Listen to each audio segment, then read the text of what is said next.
Well, everyone, the Backrooms movie is finally here.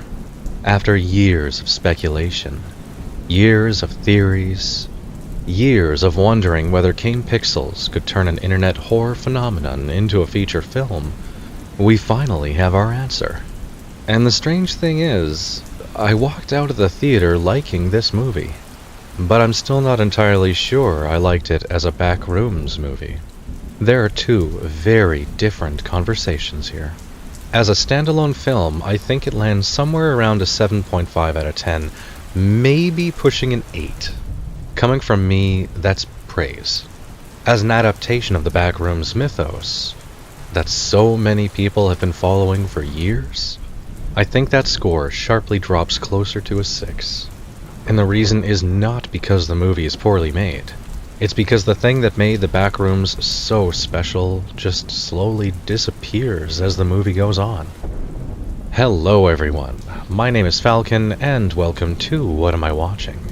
Today, of course, we're talking about the Backrooms.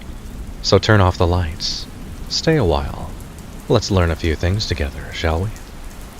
Before we get into any spoilers, let's talk about what worked. First and foremost, Kane Pixels absolutely proves he can direct a feature film. The atmosphere is fantastic. The visual design is fantastic. The sound design. Oh, I loved it. There were several moments where I found myself simply appreciating how confidently the movie was put together. The Backrooms looked like the Backrooms, and not a Hollywood interpretation.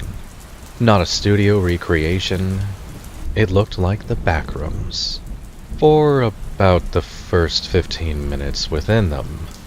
Those first 15 minutes I was smiling. Not because I was scared, but because it felt right. The hallways stretched endlessly, geometry, it felt wrong in the best way. The spaces feel abandoned and yet somehow still occupied. The camera work captures the same uncomfortable uncertainty that makes the original videos so effective. And for a brief moment I thought they actually pulled it off. And then something interesting happens. The movie slowly, ever so slowly, stops being about the Backrooms. And that's where my problems begin. Let's talk spoilers. Because the biggest issue isn't what the movie explains. It's how quickly it explains it. One of my biggest fears going into this movie was that the studio would want to look at the Backrooms and decide for audiences that it needed answers. Apparently that fear was not entirely unfounded. By the end of the film, most of the mystery is indeed gone. The questions aren't left hanging. They're answered. The movie tells you what the Backrooms are, almost why they exist, directly how they function, and what they're doing. Honestly, I don't hate the explanations. That's the frustrating part. The ideas themselves aren't bad, they're good. They're really good, they're interesting. The problem is that the mystery is the fuel that kept the Backrooms alive for years. People weren't obsessed with Kane videos because they understood everything. People were obsessed with them because they didn't. Every hallway created another question. Every tape, another theory. Every strange detail becomes something worth discussing. The movie takes many of those questions and places them neatly on the table. And when that happens, something very important disappears. Curiosity. The best example of this is Clark. And unfortunately, Clark is where the movie loses me. Not because he's a bad character, but because his transformation feels unfinished. You know what? Unfinished isn't the right word. That implies that something was started. His transformation feels like it never even began. It just happened. At the beginning of the film, Clark is a divorced man trying to rebuild his life. He's damaged. He's struggling. He's believable. Then he finds the Backrooms. And shortly afterwards, he becomes completely obsessed. Not gradually, not subtly, just suddenly. One moment he's Clark, the next he's effectively lost his entire mind. And that is a problem. Not because people can't become obsessed. Of course they can. In fact, that would have made perfect sense. The problem is that we never watch it happen. In fact, it's never even explained how much time passes. The closest thing we get is seeing a few letters jammed underneath a door showing that time has indeed passed. Imagine this. Imagine if The Shining skipped everything between Jack Torrance arriving at the Overlook Hotel and trying to murder his entire family.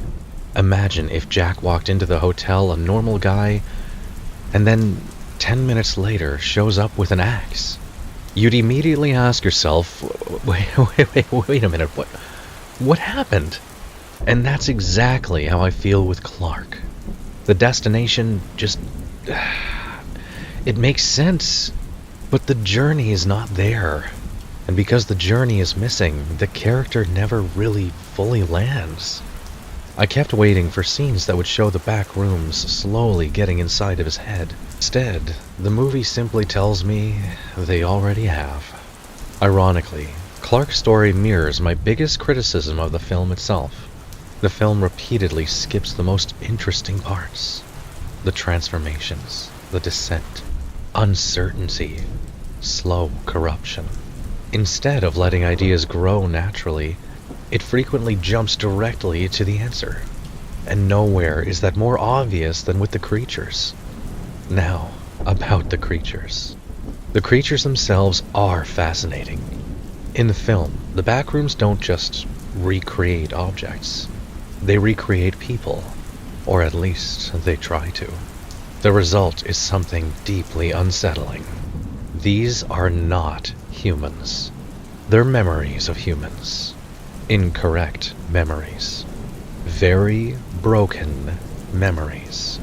People reconstructed the same way a dream reconstructs reality. They're malformed, distorted, full of strange, stuffing-like material. Gooey stuffing. That goo was gross. Where was I? Oh, right. It's as if the Backrooms understands what a person is supposed to look like, but they don't fully understand how a person actually works. That's creepy. That's memorable. It's original. That's some of the strongest horror in this entire movie, because it feels connected to the core concept. A place built from imperfect memories should produce imperfect people. That tracks. It makes sense. And then we get the Clark creature. Suddenly, things get weird, and not in a good way. Because unlike every other malformed memory person, this one is simply evil. It becomes a conventional movie monster. The killer, the threat. And I found myself wondering, why? What makes this one different? The movie never really explains it. And that left me feeling like the answer was simply because the movie needed a monster. The other creatures feel like products of the premise. The Clark creature feels like a product of screenplay. That's a significant difference. Oddly enough, the character I found most interesting wasn't Clark. It was Mary. Mary? I think that was her name. Look, that's not supposed to be funny. It hasn't even been an hour since the movie ended, and I don't remember her name. That's not supposed to be funny, that's just sad. Screw it, I'm just gonna keep calling her Mary. Mary feels human. She's flawed. She's trying to help people. She genuinely wants to make a difference in the world. The problem is that she might not be one of the best therapists I've ever seen. No. In fact, she's probably one of the worst therapists I've ever seen. Her methods are questionable. Her judgment, oh my god, her boundaries. Look, roleplay in therapy is not uncommon. I'm not gonna break the scene for anyone who hasn't seen the movie, just watch it. It's interesting, and ask yourself, would a real therapist do that? Anyway, what was I saying? Look, she's not a hero. She's a person, and I like that. She's someone trying desperately to help others while carrying damage of her own. And unlike many modern movie characters, she's allowed to be messy. And I appreciate that. Even when I disagree with her decisions, I appreciate it. But all these character discussions bring me back to one big issue. The backrooms themselves.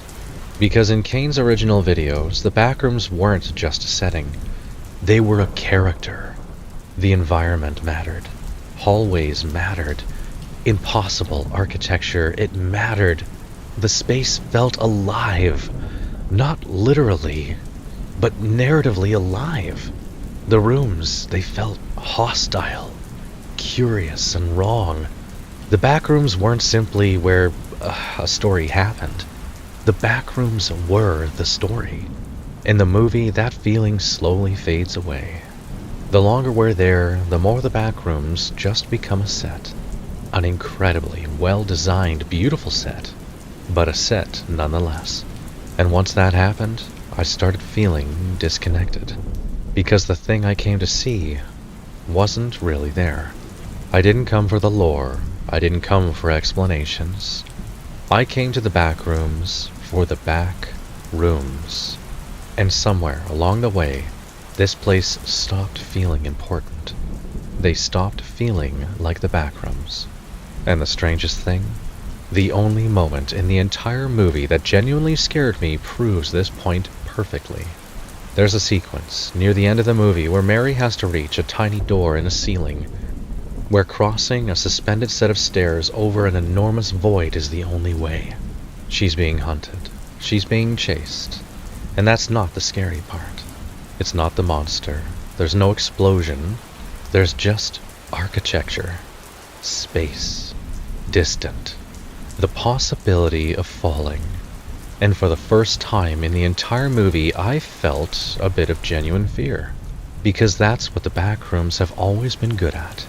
Not the monsters. Not answering things. And not the mythology. The fear that reality itself is broken. The fear that space no longer follows rules.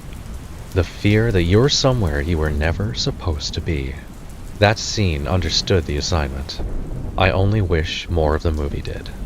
So where does that leave us? Honestly, I'm conflicted. As a movie, I liked it. As a directing debut for Kane Pixels, I think it's incredibly promising. The visuals are excellent, the atmosphere is distinct, and the production overall was very good. There's genuine talent on display here.